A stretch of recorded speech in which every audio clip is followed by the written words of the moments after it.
A name who changed lives of many civil engineering aspirants. Ladies and gentlemen, presenting to you the most affordable ed tech platform in Maharashtra. Infinity Academy.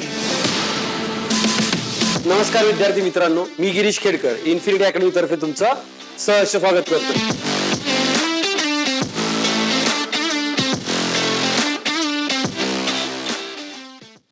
नमस्कार विद्यार्थी मित्रांनो, infinity engineering अकॅडमीच्या YouTube चॅनलवरती मी प्रमोद देशकरी आपणा सर्वांचं स्वागत करतो. विद्यार्थी मित्रांनो, आपण विविध विषयावरती व्हिडिओ केलेले आहेत जे तुम्हाला अभ्यासामध्ये मदत करतील.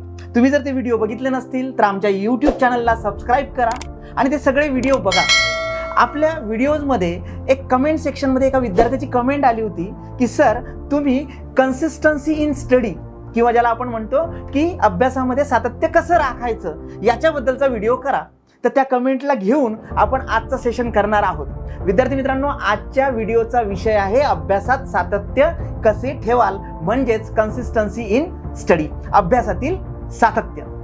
सातत्य ही यशाचे गमक आहे, बरोबर आहे. म्हणजे सातत्य जर तुम्ही टिकवायचं असेल तर कशा पद्धतीने काम केलं पाहिजे हे फारच महत्त्वाचं आहे. आणि अभ्यासातील सातत्य टिकवण्याचं जर असेल तर त्याच्यासाठी काही सोप्या साध्या टिप्स असतात आणि त्या टिप्स आपण या सेशनमध्ये बघणार आहोत. व्हिडिओ शेवटपर्यंत बघायला विसरू नका आणि आमच्या चॅनलला सबस्क्राईब करा, लाईक करा. व्हिडिओ आवडले तर तुमच्या 5 मित्रांना याची लिंक नक्कीच शेअर करा. अभ्यासात सातत्याने पाठपुरावा केला की त्या गोष्टीची सवय लागते आणि एकदा का सवय झाली की मग सातत्याने त्या गोष्टी होत राहतात आणि आउटपुट आपल्याला दिसतं, ते म्हणजे अभ्यासामधलं कन्सिस्टन्सी आणि तसंच यश. आता कन्सिस्टंट न राहण्याची काही कारणं आहेत. कारण आपल्याला अभ्यासात जर सातत्य ठेवायचं असेल तर तुम्हाला लक्षात ठेवावं लागेल की कशा पद्धतीने याच्यावरती मात कराल. कारण बऱ्याचशा विद्यार्थ्यांचा काय प्रश्न येतो बघा, म्हणजे कन्सिस्टंट न राहण्याची कारणं सांगतो मी तुम्हाला आणि त्याच्यानंतर उत्तर बघू आपण. सुरुवात जोमानी होते आणि त्यानंतर त्यात सातत्य राहत नाही.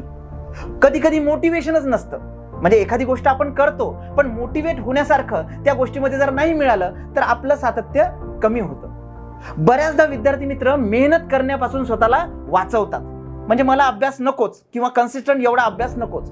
बरेचसे विद्यार्थी कम्फर्ट झोनमधनं बाहेरच पडत नाहीत, ते कम्फर्ट झोनमध्येच खुश राहतात. आता काही विद्यार्थी काय करतात की सुरुवातीला अभ्यास हे प्लॅन नुसार करतात, पण नंतर हळूहळू डिस्ट्रॅक्शन येत गेले किंवा आपल्याला माहिती आहे डिजिटल मीडिया हे जर डिस्ट्रॅक्शन येत गेले, काही निगेटिव्ह थिंकिंग प्रोसेसचे जर मित्र तुमच्या जवळ आले तर नक्कीच काय होतं की तुमच्या सगळ्या ज्या गोष्टी आहेत ज्या तुम्ही सातत्याने करत होतात त्या हळूहळू कमी व्हायला सुरुवात होते आणि डेफिनेटली तुमचं सातत्य अभ्यासामधलं कमी होतं. आता याच्यामध्ये अजून एक महत्त्वाचा पार्ट की ऍक्शन न घेता फक्त प्लॅनिंग करत राहणे. मला उद्यापासून 8 तासाचा अभ्यास करायचा आहे, मला परवापासून 10 तासाचा अभ्यास करायचा आहे, मी हे असं करणार, मी सगळं डिजिटल मीडिया सोडणार, मी फेसबुकवरती जाणार नाही. म्हणजे ऍक्शन न घेता फक्त प्लॅनिंग करत राहायचं आणि त्याच्यामध्ये एक्झिक्यूट करायला हो. मग अशा वेळेला विद्यार्थी मित्रांनो लक्षात घ्या की ही जी कारणं आहे की कन्सिस्टंट न राहण्याची, तर ही कारणं जी आहे याला आपल्याला सोल्युशनला जावं लागेल. आणि आपल्याला स्पर्धा परीक्षा द्यायची आहे, म्हणजे अभ्यास करायचा आहे, म्हणजे अभ्यासात सातत्य ठेवायचं आहे. तर या सगळ्या प्रश्नांची उत्तरं आपल्याला मिळालीच पाहिजे. तर चला सुरुवात करूया एका छोट्या छोट्या गोष्टीपासून. जसं की विद्यार्थी आमच्याकडे जेव्हा काउन्सिलिंगला येतात त्यावेळेस ते एकदम अति उत्साहात असतात, म्हणजे त्यांची एनर्जी लेवल जी असते ती खूप मोठी असते. मग अशा वेळेस ते मनाशी ठरवतात की आता मला ही पोस्ट काढायचीच आहे. त्याची ती एनर्जी लेवल जी आहे ती एकदम पीकला असते. पण प्रश्न येतो की ती जी एनर्जी लेवल पीकला गेलेली आहे त्याचा मोमेंटम म्हणजे त्याचा टेम्पो जो आहे तो परीक्षेपर्यंत टिकवायचा आहे.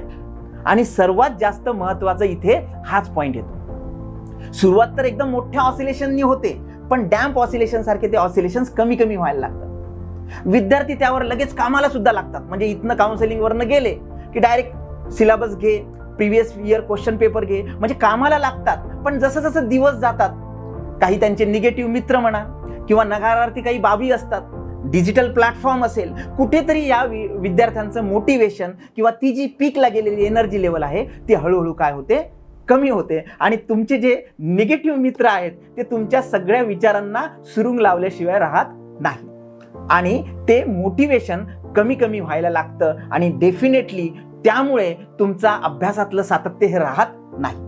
आता सुरुवातीला पीक वरती जाणारा हा जे सातत्य किंवा ज्याला म्हणतो आपण, हे कुठेतरी डायआउट होतं, जसं ऑसिलेशन्स मध्ये आपण म्हणतो. बरोबर आहे. जर हे डॅम्प ऑसिलेशन झालेत म्हणजे हळूहळू ते कमी झालेत, तर तुमचा आउटपुट हे तुम्हाला मिळणार नाही, म्हणजे रिझल्ट मिळणार नाही. तर मग याला उपाय काय, की हे जे डॅम्प ऑसिलेशन्स आहेत याला तुम्हाला सस्टेन ऑसिलेशन मध्ये कन्वर्ट करायला पाहिजे. म्हणजे याचा अर्थ तुमचा जो सुरुवातीचा उत्साह आहे अभ्यासातला, जो जोम आहे, जो पहिल्या दिवशी आहे, तो तुमचा शेवटपर्यंत एक्झाम पेपर देईपर्यंत टिकला पाहिजे. आता इलेक्ट्रॉनिक्स इंजिनिअरिंग मध्ये एक कन्सेप्ट आहे बघा, ऑसिलेटर नावाचं एक सर्किट आहे. त्याच्यामध्ये काय असतं की एक फीडबॅक सिस्टीम असते, आणि त्याच्यामध्ये काय होतं की आउटपुट कमी व्हायला लागलं की इनपुट मार्गाने सर्किटला तो फीडबॅक काय करतो, इनपुट देतो आणि त्याची एनर्जी वाढवायला सुरुवात करतो. म्हणजे आउटपुट कमी व्हायला लागलं की त्याला वाढवण्याचं काम कोण करतं, हा फीडबॅक करतो. किंवा वाढायला लागली एनर्जी तर हा काय करतो, त्याला बॅलन्स करण्याचा प्रयत्न करतो. तर हे जे ऑसिलेटर सर्किट आहे, तसंच तुम्हाला अभ्यासामध्ये जर सातत्य टिकवायचं असेल तर तुम्हाला सेल्फ मोटिवेशन, सेल्फ डिसिप्लिन या गोष्टीचा एक फीडबॅक अटॅच करावा लागेल. तुमचे जे मित्र आहेत ते सुद्धा कसे असले पाहिजे, तर या फीडबॅक सिस्टीम सारखे असले पाहिजे. मोस्टली निगेटिव्ह फीडबॅक वाले मित्र जे आहेत, निगेटिव्ह फीडबॅक म्हणजे अरे बाबा तुझ्या अभ्यासातलं हे चुकतं किंवा तू हे करायला पाहिजे, अशा पद्धतीचे मित्र हे तुमची परफेक्ट फीडबॅक सिस्टीम होईल. म्हणजे जसं ते इलेक्ट्रॉनिक्स मधलं ऑसिलेटर काम करतं, तसाच तुमच्या अभ्यासामधला जर आउटपुट तुम्हाला पाहिजे असेल तर तुम्हाला ह्या पद्धतीने फीडबॅक सेट करावा लागेल.